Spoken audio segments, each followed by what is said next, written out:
Hello landlords, it's Ernie Garcia, landlord attorney, and today we are talking all about the Airbnb guest who won't leave. Yes, this happens. If you're in a situation or you want to avoid a situation where one of your Airbnb guests simply says, I ain't going anywhere, then you're going to want to watch today's video all the way to the end. Let's get started.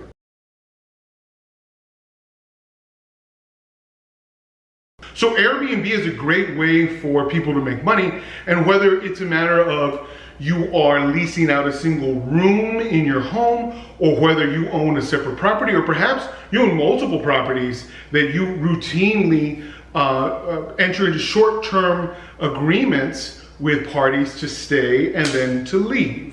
If that's the case for you and you've never experienced this, you might want to listen to a few of the things that we have to say, because if you're doing any of these things incorrectly or leaving the door just a little bit open for someone to take advantage of you, you're going to be glad that you watched what I talk about in this video in order to prevent an Airbnb tenant from overstaying their designated welcome. So essentially what this comes down to is whether or not an Airbnb vacation rental has somehow transformed into a residential tenancy. The way this looks in different states and across different jurisdictions is going to vary for sure. And so I'm not going to talk about one definitive way of handling these cases, but I do want to talk about these things in a general way for anyone across the way who is interested in knowing more and more about where these things can go wrong and what you can do to prevent it from ever getting off the tracks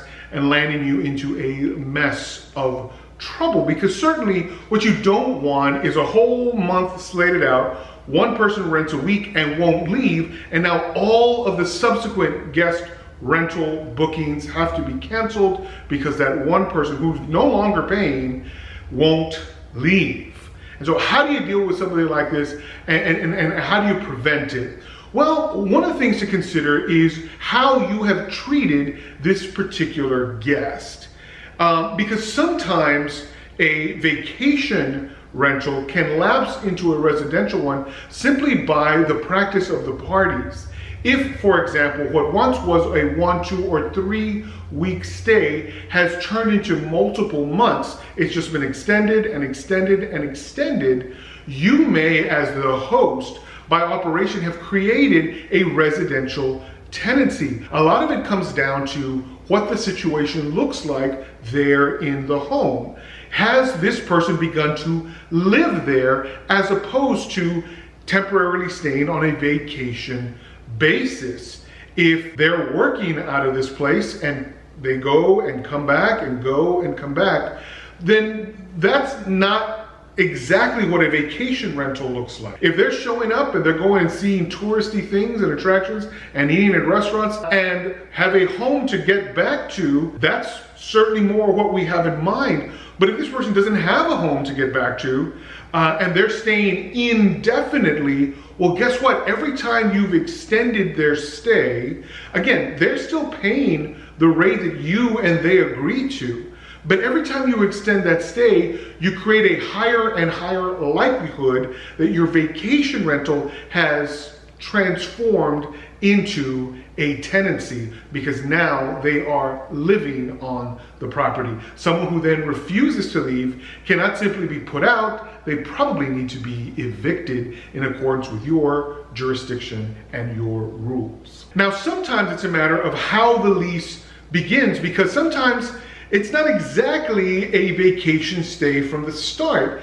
If you have something that's greater than a month, you already have a gray area where it appears that they are residing on the property. Certainly if you're getting into 3, 4, 5, 6 months of stay, that's less vacation and more short-term residency. Remember, it's very common for month-to-month terms to exist all across the United States.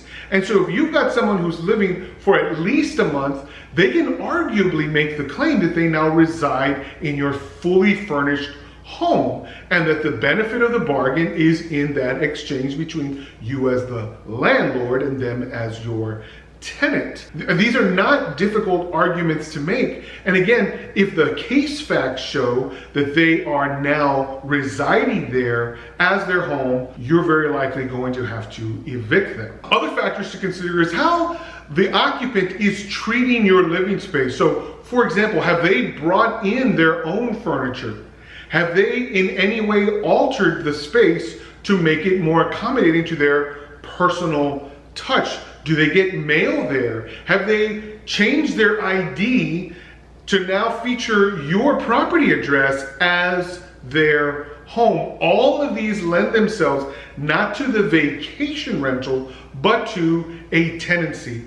And so if they are your tenant for residential purposes, again, once things go wrong, the only way to remove them would be through the eviction process. So in the state of Texas, what I can share in terms of state-specific stuff is that there is a concept in the law that deals with this type of short-term usage.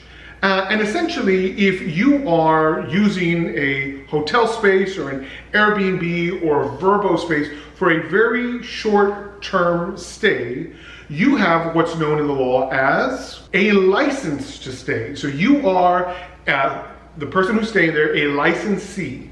And so your license has very few, very limited rights to it, but there are rights to your stay. They don't establish residency because the whole concept is it's a short-term use of it, it's not occupancy.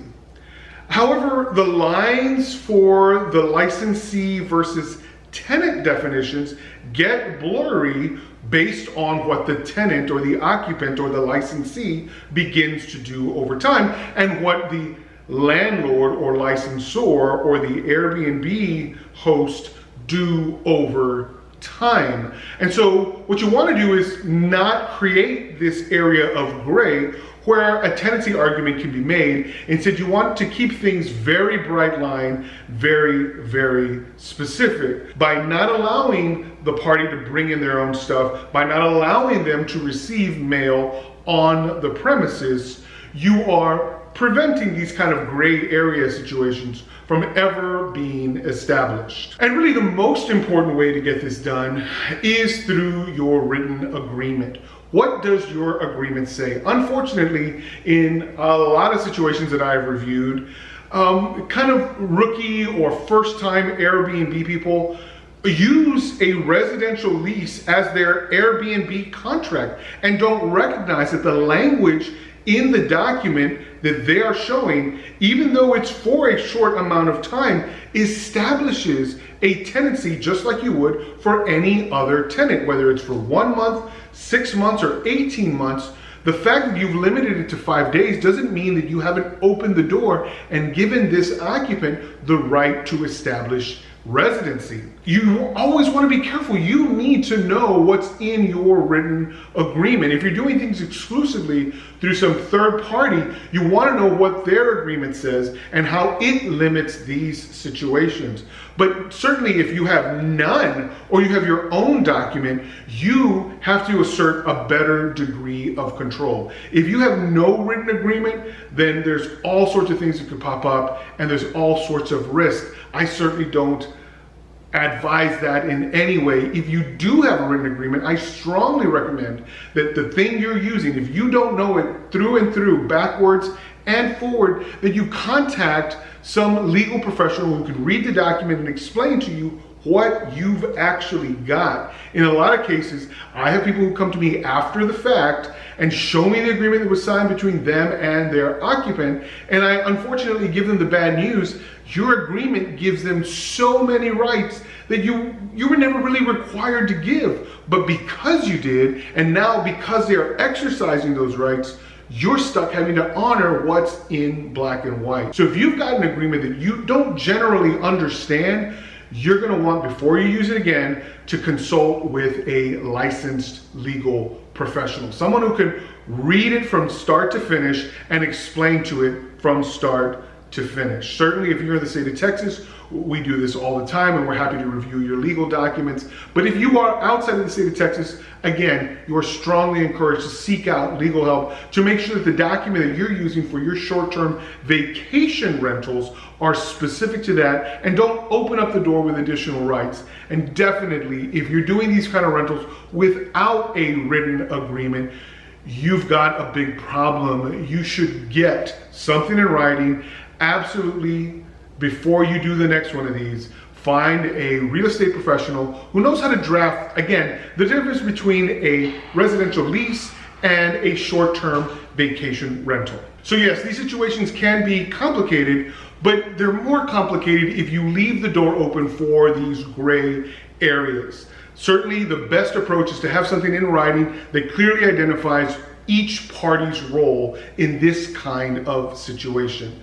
Additionally, if you see your occupant stretching things out longer than what is normally a vacation stay, you might have a long-term situation that could lapse into a residency. You always want to be aware of that. If you're already offering these 1 month plus stays, you have to be aware that you may have that door open, and you want to take steps to prevent that stay into becoming a residential tenancy. I hope you've enjoyed today's video. I know for sure that YouTube seems to think that this video is the next best thing that you can watch.